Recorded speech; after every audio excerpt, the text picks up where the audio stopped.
días a todos, Dios los bendiga. Bueno, pues qué alegría de darnos cuenta de las buenas noticias, de lo que Dios hace cuando clamamos a Él.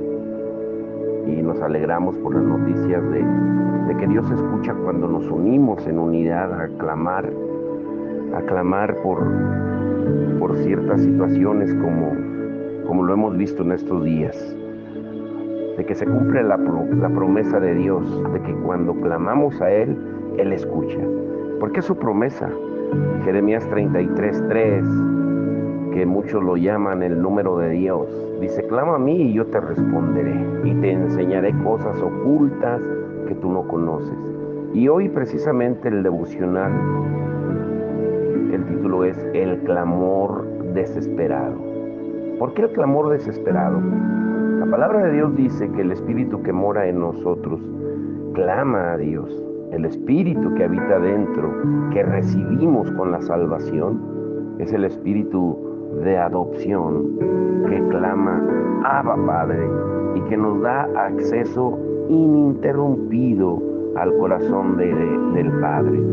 Y la revelación de su reino y el conocimiento de su voluntad que vendrá a la tierra y que se derramará más cuando lo buscamos a Él.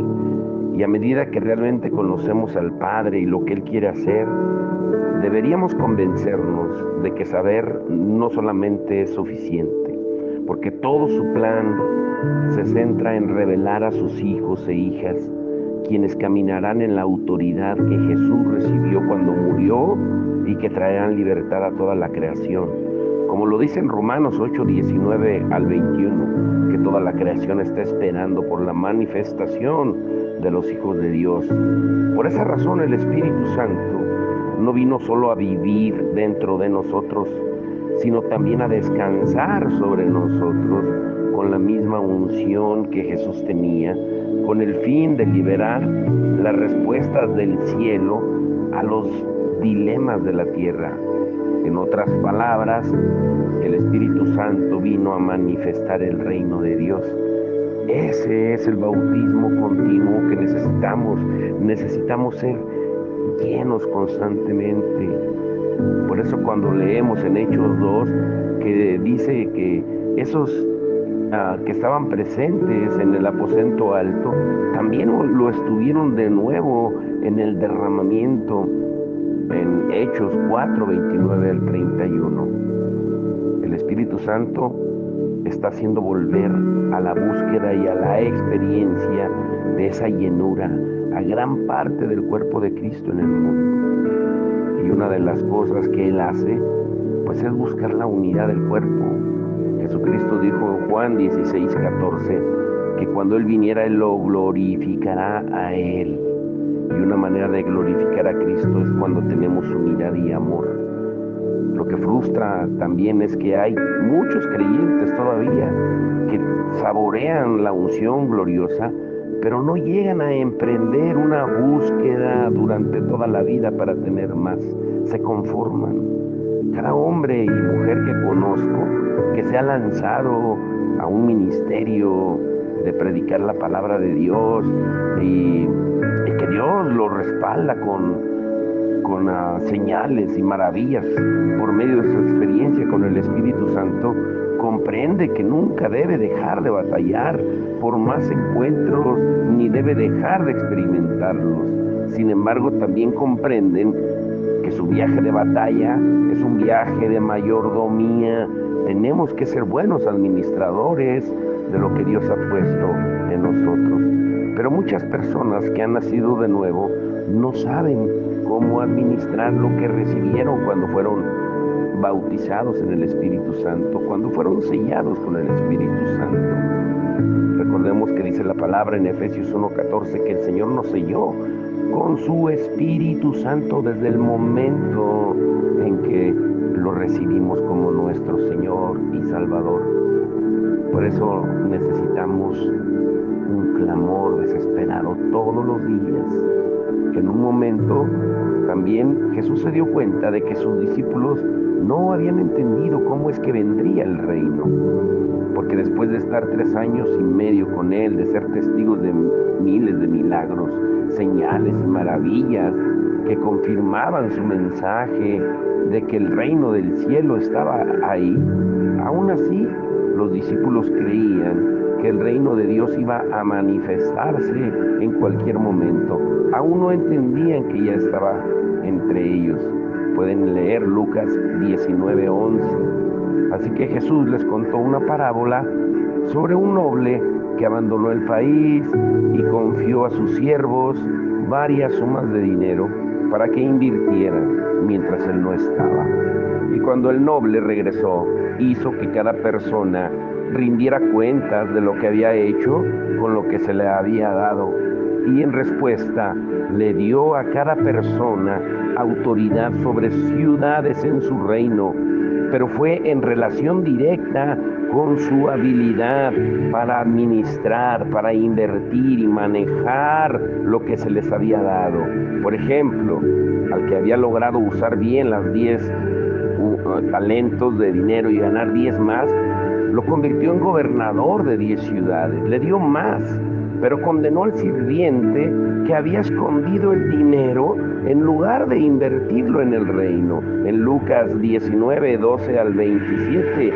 Y es así como viene el reino de Dios, no todo simultáneamente, sino poco a poco, a medida que su pueblo administra la unción que recibió desde su último encuentro. No podemos apropiarnos de ciudades o comunidades para Dios, porque Él ya las tiene. Por eso el Salmo 2 dice que debemos pedirle a Dios las naciones y Él nos las dará como herencia. Nuestro trabajo es convertirnos en seres a los cuales Él pueda confiarle su autoridad, hasta que ciudades, naciones, comunidades enteras estén bajo la influencia justa de aquellos que sirven bien, de quienes llevan a cabo el plan de Dios, y esa añadidura llega a aquellos que son fieles con lo que se les ha dado. Ayer yo ponía en un post acerca de la boda de Lupita, de que una de las cosas que Dios nos dirá cuando ya partamos de este mundo será siervo bueno y fiel. Una de las cosas que Dios reconoce es la fidelidad. Entonces, ¿cómo vamos a administrar lo que se nos ha dado? Usamos las herramientas que hemos recibido para batallar por las promesas y los deseos que ha puesto Dios en nuestros corazones por medio de su Espíritu Santo. Por eso vemos las respuestas cuando nos unimos en oración. También damos a otros pasos específicos de fe y de obediencia para alinear nuestros pensamientos y comportamientos con lo que hemos escuchado. Si tú tienes ansias de predicar el Evangelio, un primer paso puede ser predicártelo a ti mismo. Quizás sea un comienzo pequeño, pero no podemos despreciarlo, porque la fe dice que lo importante no es dónde estamos, sino a dónde vamos. Y la fe comprende que la liberación espiritual es producto de la obediencia física. Lo diré de nuevo, esto es muy importante. La fe comprende que la liberación espiritual es producto de la obediencia física. La fe debe conquistar nuestro miedo al fracaso si vamos a aceptar completamente un viaje de transformación, como nos enseña la lección de Nehemías. Nuestras promesas, nuestros deseos deben estar conectados a los lugares donde necesitamos crecer en nuestro carácter y en nuestra capacidad de pensar y de vivir como Dios. Si no hubiera poder para cambiar, pues sería cruel que Dios nos diera promesas que nunca estaríamos capacitados para recibir. Pero como el Espíritu de Cristo resucitado vive en nuestros cuerpos, sus promesas y deseos son las llaves para nuestro avance. Tenemos que llegar a ver los lugares de ausencia en nuestras vidas como los mismos lugares donde Dios tiene la intención de llevarnos a nuestras mayores victorias, si nosotros asumimos el riesgo de avanzar en nuestras promesas. Por eso tenemos que pasar de la desesperación a la fe. Yo durante años debo de reconocer que me molestaba el hecho de que aunque yo predicara que Dios era un Dios de milagros, no estaba viendo nada milagroso. No podía sentirme satisfecho con tener simplemente una buena teología, porque mi experiencia negaba lo que mi teología decía. Un ejemplo de eso podemos verlo en Ana, en Primera de Samuel. Ana quería la mismísima cosa que su esterilidad le podía tener. Quería tener un hijo, pero en lugar de quedarse en su amargura y su decepción, ella clamaba al Señor. Y su clamor debió haber sido un clamor de fe, porque desarrolló una determinación de apartar su deseo completamente para el Señor, que llegó al punto de decirle: Señor, si me das un hijo, yo te lo voy a entregar a ti. Imagínense, estaba tan consumida por su deseo que perdió toda conciencia de lo que los demás pensaban de ella. Esa determinación es esencial para volvernos confiables, para experimentar la ejecución de la promesa. Así como lo indica la parábola de Jesús acerca de los talentos, el lapso, el tiempo entre el día en que se nos confía un talento y el día en que Dios nos llama para dar cuenta de ese talento, de nuestra mayordomía, nosotros no lo sabemos.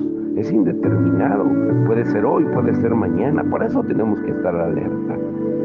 El hecho de que se nos dé una promesa de Dios garantiza que habrá un día en el cual el Señor nos va a evaluar a cada uno de lo que hemos hecho y juzgará si hemos sido administradores buenos de la promesa que nos ha preparado para administrarla en el reino que Él ha prometido. Si no preparamos nuestro corazón, escúchalo muy bien, para la meta final, despreciaremos el día de los pequeños comienzos. Hoy el Señor nos está dando una nueva oportunidad. Yo les vuelvo a repetir, me gocé de saber de que vino gente el domingo, gente del pueblo, incluso gente de Valtierra. Y eso es una buena señal de que el Señor va a traer, yo lo he sentido en mi espíritu, de que la gloria postrera será mayor que la primera, como dice Ageo 2:9. Y esto que estamos viendo, las respuestas a las oraciones en estas cosas, nos deben de llevar más a ese clamor desesperado. Pero tampoco podremos reconocer cuánto hemos avanzado, porque debemos aprender a estar profundamente agradecidos por lo que Dios ha hecho en el pasado también. Mientras mantenemos nuestros ojos fijos en las posibilidades que están ante nosotros, hasta que el reino se cumpla en su totalidad.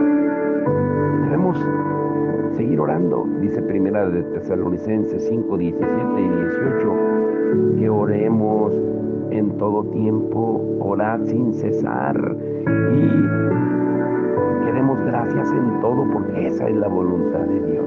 Y con esa perspectiva también necesitamos mantener la conciencia de que ya hemos recibido cualquier cosa que sea necesaria para la siguiente etapa de nuestro viaje. Dios quiere que lleguemos ahí. Dios nos ha preparado para llegar ahí. Si Él nos mandó que hiciéramos discípulos de todas las naciones y nos dio una gran comisión que parece una tarea imposible, pero Jesús es el deseado de todas las naciones, dice la palabra, y vive dentro de nosotros para que nos sea posible tener éxito en la tarea imposible de hacer discípulos de las naciones. Nuestro trabajo es aprender a dejarlo salir a Él, y solamente hacemos eso en la medida en que nos parecemos a Él. Por esto, el deseo de ser como Cristo es la pasión impulsora de la vida cristiana. Y cuando realmente vemos quién es Él y qué ha hecho por nosotros, cuando conocemos su amor y su poder, nace en nosotros una concientización desesperada. Simplemente no podemos seguir viviendo con las áreas de nuestras vidas que son inconsistentes con lo que Jesús es. Esa convicción debe aferrarse tanto a nuestros corazones que decidamos seguir adelante hasta ser completamente conformes a su imagen. Al ser como Cristo, nos convertimos en la mismísima cosa que el mundo anhela. Por eso tenemos que tener una transformación personal. Esa debe de ser la ambición máxima, comenzar con nosotros, ser transformados cada uno a su imagen. Es la pasión que debe motivar nuestra prioridad para aprender cómo fortalecernos. Nadie más puede cumplir mi destino por mí, ni el tuyo. Nadie más puede poseer mis promesas ni tus promesas, son individuales. La complacencia no va a traer el bautismo del Espíritu Santo a mi vida. Hay algo en ejercitar mi fe para dar un paso más allá de lo conveniente que importa a Dios. En una ocasión Jesús vio que sus discípulos tenían problemas en medio de una tormenta y Él caminó sobre el lago, pero no caminó hacia ellos. La Biblia dice en Marcos 6:48 que iba a pasarlos de largo. Los gritos de sus discípulos fueron los que causaron que Él se acercara. Estaba demostrándoles que Dios está disponible para nosotros, que siempre está a nuestro alcance. Dios nos busca con un amor tan abrumador que tomará toda la eternidad medir su profundidad. Pero Él protege las oportunidades que tenemos para usar nuestra voluntad para buscarlo. Es así como funciona la fe. Si Él dice que nos alcanzará, pues saltamos porque Él puede hacer lo que prometió. Solamente cuando saltamos, solo cuando damos un paso hacia las cosas sobrenaturales que nos pidió, podemos apropiarnos del poder sobrenatural que nos dio para lograr esas tareas imposibles. Los hijos de Coré nos dan una descripción maravillosa de cómo se lleva a cabo en nuestras vidas el proceso de madurar en fortaleza y en carácter. En el Salmo 84, 5 al 7 dice: bienaventurado el hombre que tiene en ti sus fuerzas, en cuyo corazón están tus caminos, atravesando el valle de lágrimas, lo cambian en fuente. Cuando la lluvia llena los estanques, irán de poder en poder, verán a Dios en Sión. El valle de lágrimas es una imagen profética de cualquier situación o dificultad de nuestras vidas. Cualquier clase de pérdida, cualquier crisis, necesidad, dolor. Quienes tienen en el Señor su fortaleza y cuyos corazones están en sus caminos o desean correr la carrera hasta el final y cumplir el destino que Dios les dio, pueden tomar esos lugares de decepción y convertirlos en fuentes. Cuando no permitimos que las circunstancias y las áreas de debilidad personal determinen nuestro nivel de fe y de pasión, descubrimos el secreto de la victoria en cada circunstancia. En lugar de estar restringidos por las limitaciones establecidas por nuestro entorno natural, elegimos elevar el clamor de nuestros corazones al Señor en los lugares secos y estériles y extraer agua a la superficie, agua que el Espíritu Santo ya derramó en nuestras vidas. Es como cavar en un terreno seco y agrietado hasta encontrar agua. Pero esa agua es en realidad una fuente de gran frescura y está debajo de la superficie de nuestras circunstancias más desérticas. Recuerden que Jesús prometió que ríos de agua viva brotarían de nuestros corazones. Él lo dijo en Juan 7:38.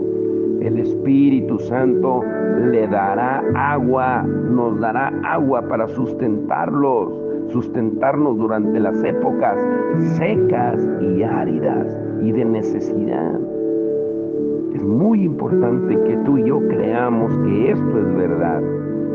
Así seremos conscientes del hecho de que nunca estaremos lejos del agua. Y cuando provocamos la pasión de nuestros corazones por las promesas de Dios en lugar de debilidad, no solo estamos creando una fuente, sino que atraemos los derramamientos del Espíritu que cubren esos lugares con estanques. Los nuevos dominios de la unción, cuando descubrimos las fuentes debajo de nuestros momentos áridos, es cuando atraemos la lluvia. El agua atrae el agua. Administrar correctamente el trabajo del Espíritu Santo en nuestro pasado es cavar en lugares áridos, y eso atrae el agua del derramamiento que está por venir. Esa es la mayordomía del reino.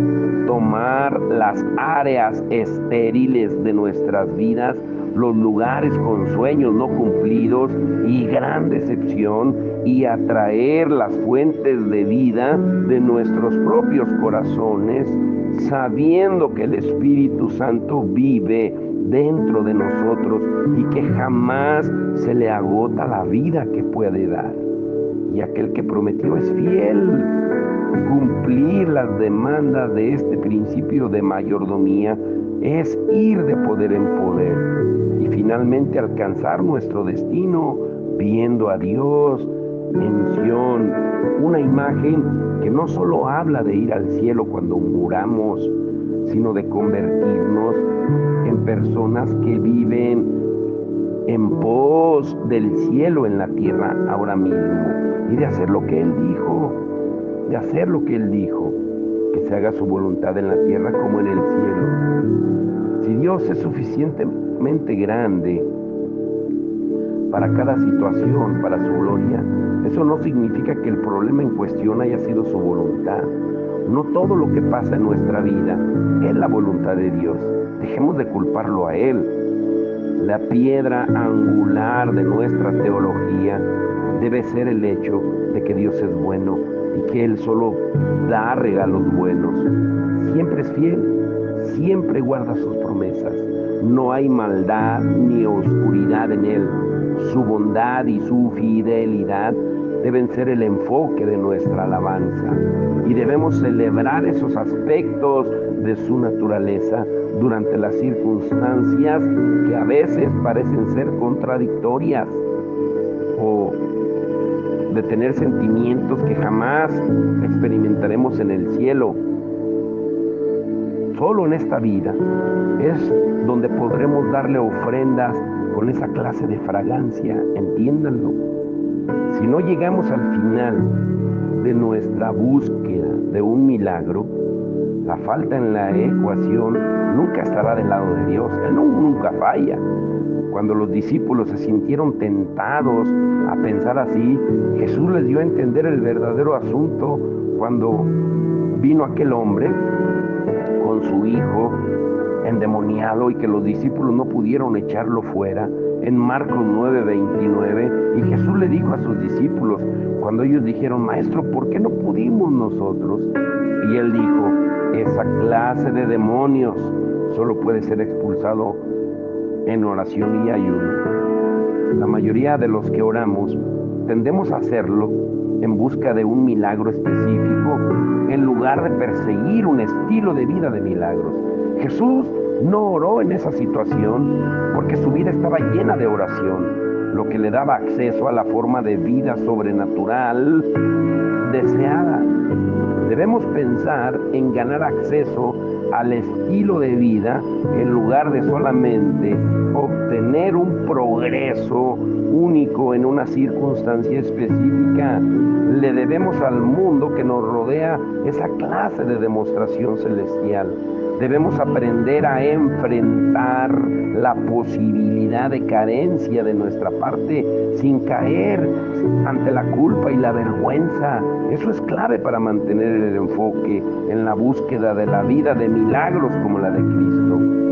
Debemos negarnos a dejar a un lado la revelación de que Dios es siempre bueno en el altar de las razones humanas por nuestra necesidad de encontrarle sentido a nuestra oración aparentemente no respondida. Debemos preferir mucho más la incomodidad causada por darnos cuenta de que hay una zona de inmadurez en nuestra vida. Si eso va a provocar en nosotros más búsqueda de Dios hasta que logremos un progreso. Muchas personas que descubren y admiten su necesidad de crecimiento personal en medio de una pérdida trágica o situaciones difíciles caen en sentimientos de remordimiento y de autocrítica. El remordimiento es un asesino común en la iglesia y debe ser enfrentado. Haga que se cubra de la sangre de Cristo y déjelo ahí. Use su pérdida como el cimiento para el provecho de otra persona al invocar la justicia divina. Hay una invitación frente a nosotros. Vivimos días de renovación en los cuales Dios trae momentos maravillosos de frescura a su iglesia y va a traer a los perdidos para que prueben su salvación por medio de actos de poder asombroso. Yo creo firmemente que cuando la gente comience a llegar y que cada uno de ustedes ponga en acción los dones y talentos y que active ese poder sobrenatural del Espíritu Santo que habita en cada uno de nosotros, atraerá a la gente, la luz brillará, seremos la luz y la sal en estas comunidades. Pero con este derramamiento extravagante de gracia, el Padre espera persuadir a una generación de hijos suyos para que acepten el llamamiento a madurar, el llamamiento a contender en su fuerza para obtener los progresos personales que necesitamos para llevar mayores medidas del poder de su reino al mundo que nos rodea. Esa es la carrera que tenemos por delante. Yo deseo que seamos aquellos que aprenden a fortalecerse a sí mismos, que corren con perseverancia. Por medio de Él tenemos autoridad sobre cada tormenta. Nuestro llamamiento a ser discípulos de las naciones comienza cuando comprendemos lo que significa ser un discípulo. Jesús dejó muy en claro los requerimientos para seguirlo. Él dijo en Mateo 10:38, y el que no toma su cruz y me sigue, no es digno de mí. Jesús no dice que debemos experimentar castigo por nuestros pecados. Esa fue la cruz que Él llevó. Tomar nuestra cruz significa aceptar la verdad de que nuestra vida no gira alrededor de nosotros. Romanos 14:7 dice, porque ninguno de nosotros vive para sí mismo, ni tampoco muere para sí. La cruz de Jesús no tenía que ver con Él, sino con complacer a su Padre y redimirnos a nosotros. Asimismo, nuestra cruz no tiene que ver con nosotros, sino con vivir nuestras vidas para Cristo y hacer nuestra parte para lograr que su misión tenga éxito en la tierra. La vida del rey David nos muestra que el progreso personal libera una bendición colectiva a quienes nos rodean. La cruz de Cristo hizo lo mismo. Así como el progreso personal de Jesús, Él tenía un destino que cumplir que exigió mucha fortaleza para poder resistir tentaciones, distracciones y oposiciones que podrían haberlo alejado de su curso. Su obediencia liberó la bendición colectiva más grande de la historia, la salvación disponible para toda la raza humana. De la misma manera, la cruz que nosotros aceptamos liberará una bendición, no solo a quienes nos rodean, que experimentan los beneficios de la salvación de Jesús, sino también al Señor, que toma posesión de su herencia en la tierra por medio de nuestra mayordomía. Pablo nos dice que somos herederos de Dios y coherederos con Cristo, pues si ahora sufrimos con Él, también tendremos parte con Él en su gloria. En Romanos 8:17. Jesús sufrió al resistir las mismas cosas que derrotaría por medio de su muerte y su resurrección.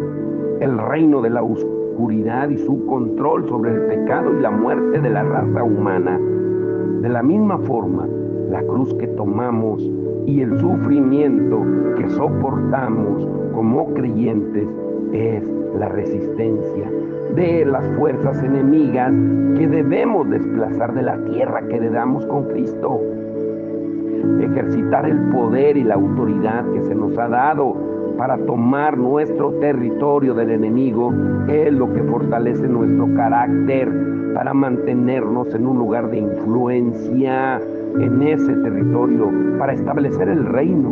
No debemos solamente amarrar al hombre fuerte, atar al hombre fuerte, sino echarlo de la casa y recuperar lo que nos robó. Se supone que nos convirtamos en hombres fuertes del reino que pueden liberar las bendiciones del cielo para llenar la casa. Eso es lo que Jesús intentaba enseñarle a sus discípulos en Marcos 4. Les dijo que era hora de levantar el ministerio en una orilla del lago y cruzar al otro lado, a una región donde aún no habían escuchado el mensaje del reino. Pero en el camino se toparon con una tormenta que intentó destruirlos. Jesús calmó la tormenta con una palabra y pudieron completar el viaje. Cuando llegaron a la orilla, un hombre poseído por un demonio salió de entre los sepulcros y comenzó a alabar a Jesús. Cuando él echó fuera a los demonios le suplicaron que no los expulsara de esa región geográfica. Eso indicaba que los demonios que poseían al hombre tenían control sobre el principado de esa región. Él había sido su hombre fuerte para legislar la atmósfera de caos en la zona, y la tormenta que intentó impedir que Jesús y sus discípulos entraran a la región era una manifestación del poder de los demonios. Pero ese poder no era suficiente para evitar que el hombre alabara a Jesús, porque no hay legión de demonios que puedan impedir que alguien alabe al Señor. Siempre recuerden eso. La alabanza del hombre lo llevó bajo la autoridad superior del reino, y el principado que gobernaba la región fue desplazado. Y esa perturbación en la atmósfera fue tan violenta que la gente de esa ciudad tuvo miedo y exigió que Jesús y sus discípulos se marcharan. ¿Cómo me suena conocido esto? Pero el Señor no permitió que su nuevo convertido lo acompañara y se alejara de su propio pueblo. Aunque era un entorno extremadamente hostil para un joven creyente, en lugar de eso, al endemoniado gadareno que recién había sido liberado, le mandó que él fuera un evangelista en la región. Él le dijo en Marcos 5:19, vete a tu casa, a los de tu familia, y diles todo lo que el Señor ha hecho por ti y cómo te ha tenido compasión. Que tenga oídos para oír, oiga. Y al poco tiempo, cuando Jesús regresó a la zona, cada uno de los habitantes de la ciudad se acercó a oírlo. El encuentro de un hombre con Jesús cambió la perspectiva de una multitud entera de rechazar a Dios a tener hambre de Él. Esto es lo que va a suceder aquí en Callejones y Granados. Yo lo creo muy firmemente, y mañana sabremos por qué. Porque cuando la incredulidad muchas veces tiene una oración respondida por Dios, pero es cuando nos preparamos para tener un encuentro personal con Él. Vamos a orar. Padre, en el nombre de Jesús, te damos gracias. Gracias, Señor, porque podemos ver que tú siempre eres fiel y cumples tus promesas. Gracias, Señor, porque nos muestras, Señor, de que tú siempre estás en medio de la unidad de tu pueblo. Señor, y gracias porque tú estás mostrando a tu pueblo, Señor, que cuando hay unidad en las oraciones, tú siempre respondes, porque tú lo cumples. Tú eres un Dios de pactos y tus pactos tú siempre los cumples. Señor, hoy que cada uno tengamos un clamor desesperado dentro de nosotros y que sea el tener más hambre de ti, el que se cumpla, Señor, lo que tú nos has encomendado a cada uno de nosotros. Señor, es tiempo de que la luz brille en medio de tanta oscuridad.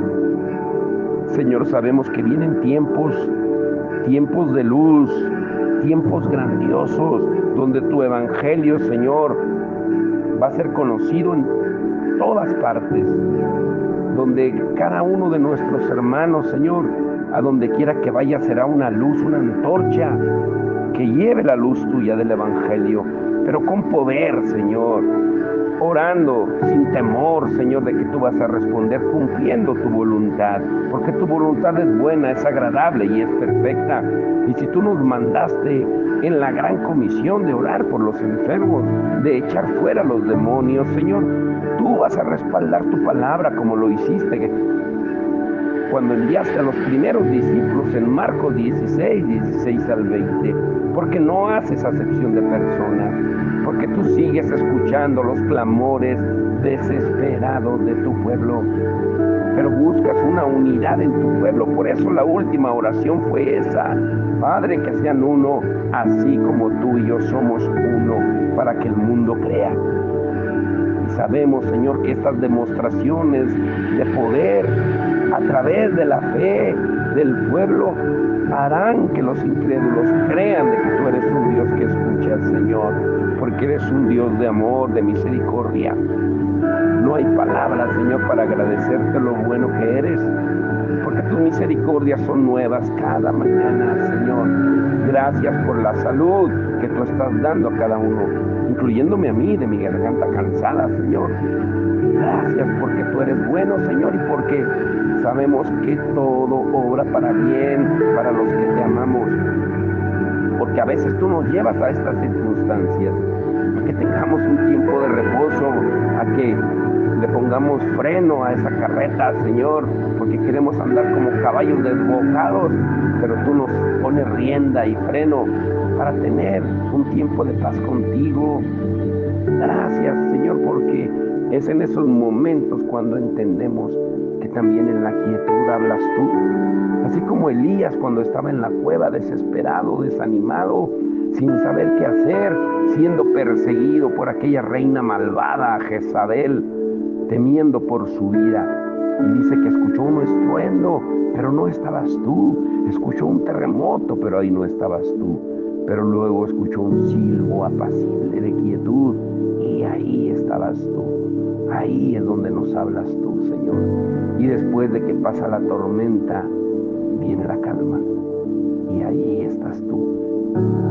Tú estás también en la tormenta, aunque parece que estás durmiendo, pero estás atento a lo que sucede siempre. Señor, gracias por enseñarnos a través de tu palabra que cualquiera que sea la situación, tú siempre vas en el barco con nosotros y que tú aplacarás las tormentas, las tempestades que se quieran levantar. Te damos la gloria y la honra por cada hermano, Señor, y que seas tú supliendo, Señor, cada necesidad espiritual, emocional, física, de cualquier índole, Señor. Que seas tú respondiendo, Señor, con poder. Y desde ahora, Señor, también oramos por ese evento de Rincón el sábado con Rafa y con Rubí, en ese primer aniversario de esa congregación que tú les has puesto bajo su autoridad tuya, Señor, que tú les has delegado la autoridad para guiar a esa congregación, Señor. Señor, que se llene de luz cada vez más y más Rincón de Parangueo y todas las comunidades donde tú vas a abrir más lugares, Señor. Que tú seas glorificado en todo, Señor, y que este domingo, Señor, tú nos des un buen clima aquí en Callejones y Granados de antemano, Señor, para que podamos ver tu gloria manifestada con poder. Uy, Señor, porque la palabra, Señor, que tú nos tienes preparada, Señor, no me permitiste darla ayer porque quieres que la demos el domingo, Señor, porque es algo especial que tú nos quieres hablar, de cómo ser tu morada, Señor, en medio de un lugar que parece que está solo, pero no está solo, porque está lleno de ángeles, millones y millones de ángeles, porque donde estás tú, ahí están millones y millones de ángeles. Si un mandatario político viaja con un séquito de guardaespaldas, aunque tú no los necesitas, ese lugar se llena de tu presencia. Y tu presencia, Señor, es la que trae la luz en la oscuridad, Padre. Te damos la gloria y la honra en el nombre de Jesús. Amén.